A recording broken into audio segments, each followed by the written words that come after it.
Oh, hi there! You may have heard about the drama surrounding the Internet Archive over the last few years. They're currently fighting a lawsuit that's been called an existential threat to all libraries, media preservation, and an affront to fair use, while its detractors believe the archive knowingly and blatantly violated copyright law en masse. So what's going on? Well, first we need to talk about the Internet Archive itself. Founded in 1996 by Brewster Kahle, an American computer engineer and entrepreneur, the Internet Archive is an organization advocating for a free, open internet by providing unlimited access to digitized materials through its website, archive.org, and its various sister sites. As of the making of this video, the archive holds a staggering 806 billion archived web pages, 9.8 million movies, 15 million audio files, 2.5 million TV shows, nearly a million software programs, 9.6 million images, 250,000 concerts, 1.7 million collections, and 38 million print materials. These print materials are at the heart of the issue, containing over 4 million books that the Internet Archive have personally scanned into ebooks, of which includes 1.4 million books that are currently protected under United States copyright law.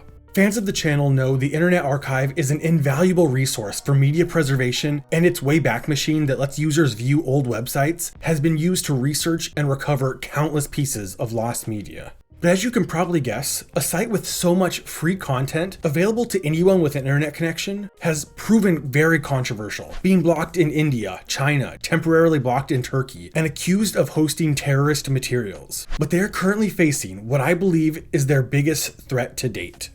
Typically, the archive lends out ebooks through its open library at an own-to-loan ratio, meaning if the Internet Archive owns a physical copy of a book, they scan it to create an ebook and let one person at a time borrow it through their website. If they own 2 physical copies of the same book, they can lend out 2 at a time, and so on. If all copies were checked out, you could join a waitlist. They're applying the same basic principles that libraries use to lend physical books, with the added steps of making a digital copy, some extra protections like DRM, digital resource management, that prevent borrowers from making copies of in-copyright works, and ensuring that the books are returned to the Internet Archive automatically after 14 days. These policies of own-to-loan ratio and DRM make up what's called CDL, Controlled Digital Lending. The IA has been using this system since 2011 to great success, with 70,000 daily borrowers. The practice of CDL has raised legal concerns, but had never been seriously challenged in court.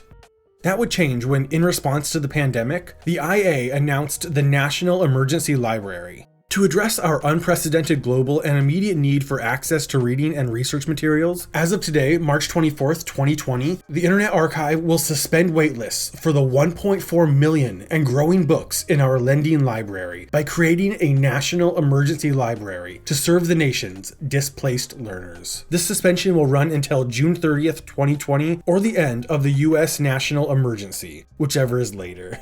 Oh, my sweet summer child. Basically what this meant is that the archive was offering unlimited copies of all of its books, even the ones that were still protected under copyright law due to the national emergency. The NEL was met with near universal acclaim from the general public. Hundreds of libraries and universities saw it as necessary to streamline education in newly created online spaces. But it was abhorred by authors and their publishers. The Authors Guild explained, "IA has no rights whatsoever to these books, much less to give them away indiscriminately without consent from the publisher or author. We are shocked that the Internet Archive would use the COVID-19 epidemic as an excuse to push copyright law further to the edges, and in doing so, harm authors, many of whom are already struggling." But even with the general public on the archive side, publishers had bipartisan support in Congress from Senator Tom Tillis and Tom Udall, and even members of the US Copyright Office, all expressing concerns with the NEL. Senator Tom Tillis spoke on the subject. "I'm concerned that the Internet Archive thinks that it, not Congress, gets to determine the scope of copyright law." And this all came to a head on June 16th, 2020, when the Internet Archive was slapped with a lawsuit from 4 of the world's largest book publishers: HarperCollins, Penguin Random House, Hachette Book Group, and Wiley, claiming that the Internet Archive committed willful mass copyright infringement, citing 127 books that they lent out through their open library. The archive responded by ending the NEL, but continued their traditional lending practices. In late 2020, the archive launched the Empowering Libraries campaign, framing the case as an existential threat to all libraries. Now, maybe this is standard in legal documents and I just haven't read enough of them, but in the publisher's complaint, Hatchet Book Group Inc. versus Internet Archive, you can just feel the disdain pouring out of the pages. It's like the Internet Archive personally insulted their mother. And not only was this a vicious attack on the archive and its founder, Brewster Kahle, but it was incredibly well written. In the legal complaint, they took aim at the Internet Archive's non-profit status, noting $150 million in revenue, that they required user donations, upwards of $90, for the IA to scan books not in their library, their use of cheap overseas labor and volunteers to scan books, and lambasting the fact that when the archive did provide links to legally purchase copies of books, they led to Better World Books, a business owned by the IA's founder, Brewster Kahle. They even implied that when the archive does buy a legal copy of a book, they buy it through Better World Books as a means of profiting from unauthorized copies, stating, IA's book sponsorship scheme is breathtakingly brazen. In essence, IA tells users which copyrighted books it wants to infringe, then asks them to pay a donation far in excess of the list price of the book for IA to go out and buy a print copy from an undisclosed source, possibly Better World Books. Finally, IA uses the user's money to scan the book and put it online, where anyone can get a copy for free, completing the copyright infringement process without spending a single dollar of its own money. They call out the IA for trying to solve educational issues during COVID by depriving authors of sales they need to stay afloat, and at the same time referencing Section 110 of the Copyright Act, the TEACH Act, that accounts for teachers to make copyright exceptions during a health crisis without harming the publishing ecosystem. The document is full of these pointed attacks, but even more impressive is just how ruthless the subtext is. Woven throughout without explicitly saying any of it, the publisher's legal team implies that the Internet Archive is un-American by violating the spirit of copyright intended by the founding fathers, that the IA is harming the education system by not paying for authors' works, that they cause monetary loss to authors from marginalized groups, Nobel Prize winners, and beloved children's authors, again without actually saying any of it. If you can't tell, I had a great time reading the complaint. I've always been biased in favor of the Internet Archive, but this document was just so well written and at times almost sassy. It would be hilarious if it didn't point to such unsettling consequences. There are two elements of the complaint in particular that could have devastating long-term effects for libraries and media preservation. The attack of controlled digital lending and an attack on the first sale doctrine when applied to digital media. Basically, the copyright rule that allows you to sell things secondhand, books, CDs, movies, etc. The plaintiffs wrote, IA defends its willful mass infringement by asserting an invented theory called controlled digital lending, the rules of which have been concocted from whole cloth and continue to get worse. For example, at first, under this theory, IA claimed to limit the number of scanned copies of a title available for free download at any one time to the number of print books of that title in its collection, though no provision under copyright law offers a colorable defense to the systematic copying and distribution of digital book files simply because the actor collected corresponding physical copies. Next in their crosshairs was the first sale doctrine. The publisher stated, it permits the owner of a copy to distribute the particular copy that has been lawfully acquired, for example, as in the secondary sale of a hardcover book or painting. But it provides no exemption from the copyright holder's exclusive right to produce a work. Faced with these inconvenient facts, IA has also advanced the illogical premise that its massive illegal copyright and distribution is format shifting, protected under the fair use doctrine. But the rudimentary use of a scanner to format shift, print books into digital works for distribution to the public does not constitute either a permitted personal use or a transformative use. The action squarely intrudes upon the exclusive rights under Section 17 USC 106, and no exception of any kind applies.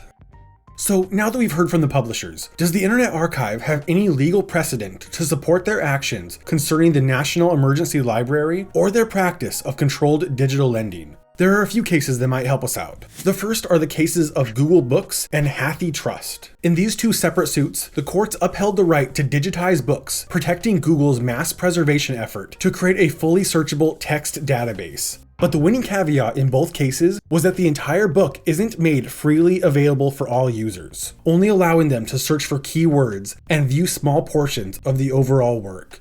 Another notable case that's come up in discussions is Capitol Records LLC versus Redigi Inc. Redigi was an online platform where users could resell digital copies of songs they had legally purchased from places like iTunes. They were sued by Capitol Records in 2012, and Redigi's defense was that they were protected under the first sale doctrine, that if you could sell a physical item secondhand, you could sell digital goods secondhand as well. Redigi would lose this case, with the court's ruling that though the seller's copy of the song was deleted upon being sold on Redigi, a new copy of the file was made in the sales process. And their reasoning for this was, in their own words, the dictionary defines reproduction to mean to produce again, or to cause existence again, or anew. Just to clarify this, Redigi lost the case based on an overly analytical definition of the word reproduced from just one of many dictionary definitions. These are my personal feelings on the matter, but it sounds to me like the judge didn't think what Redigi was doing should be legal, so they found a convoluted way to make it illegal. It's even a little bit paradoxical. The ruling almost implies that when a file is sent digitally, it's no longer the same file. It's been produced again, anew. But at the same time, it's similar enough for the rights holders to be able to sue over its existence. Regardless, the case essentially put to rest the idea of the first sale doctrine in the realm of digital media. In addition to these few cases, Kyle K. Courtney, a lawyer and copyright advisor for Harvard University, penned an article defending the IA, stating that fair use is flexible depending on circumstances, and bringing up the 4 factors of fair use related to copyrighted works. 1. The purpose and character of the use. 2. The nature of the copyrighted work. 3. How much of the copyrighted work was used. And 4. The effect of the use upon the potential market for the copyrighted work. Courtney believes that the NLE falls under the first tenet because it was for educational use, and the fourth tenet because there is no market for emergency use during a global crisis. So after years of preparation, the first hearing was held on March 20th, 2023, and it did not last long. On March 24th, 2023, Judge Kodal ruled against the Internet Archive, saying that the National Emergency Library was not fair use and it infringed on the copyright of the publishers.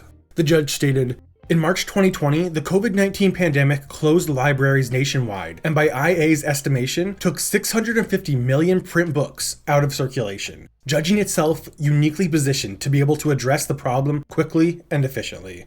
Citing the Redigi case, the judge ruled that although Section 109 entitles IA and its partner libraries to resell and lend their lawfully acquired print copies of the works in suit, unauthorized reproduction, which is at the heart of IA's online library, is not protected. The IA's nonprofit status didn't protect them either. Judge Kodal citing a case where a church was successfully sued for posting copyrighted materials to its website. Even though the church didn't gain monetarily, they gained clout by hosting the work and could gain more donations by doing so. The judge also tested the case against the previously mentioned tenets of fair use, heavily favoring the publishers in each category. And it seems that not only did the publisher's legal team do an excellent job, IA's defense seemed to have done a pretty poor job, citing legal precedents that had little to do with the matter at hand. The archive pointed to Doan versus American Book Company, but the judge said, that century-old case merely held that the owner of a school book could reproduce new copies of the book's cover. The Internet Archive lawyers also cited the 1984 case where Sony was sued for manufacturing Betamax machines that allowed customers to record TV. Again, the judge didn't agree that it was related, and used the previously mentioned case of Google Books against them. Unlike Sony, which only sold the machines, IA scans a massive number of copies of books and makes them available to patrons rather than purchasing ebook licenses from the publishers. Although IA has the right to lend print books it lawfully acquired, it does not have the right to scan those books and lend the digital copies en masse. To hold otherwise would be to ignore the teachings of the Court of Appeals in Google Books, that there would be a strong claim for copyright infringement if Google had distributed digitized copies of complete books. The judge continued to dismantle the Internet Archive's argument. IA's fair use defense rests on the notion that lawfully acquiring a copyrighted print book entitles the recipient to make an unauthorized copy and distribute it in place of the print book, so long as it does not simultaneously lend the print book. But no case or legal principle serves that notion. Every authority points the other direction. IA's defense of fair use with respect of the NEL therefore also fails. He continued by warning the archive against using the first sale doctrine in their appeal, citing that its use in digital media has already been decided in the case of Redigi, and that any broader scope of the first sale doctrine should be sought from Congress, not the courts.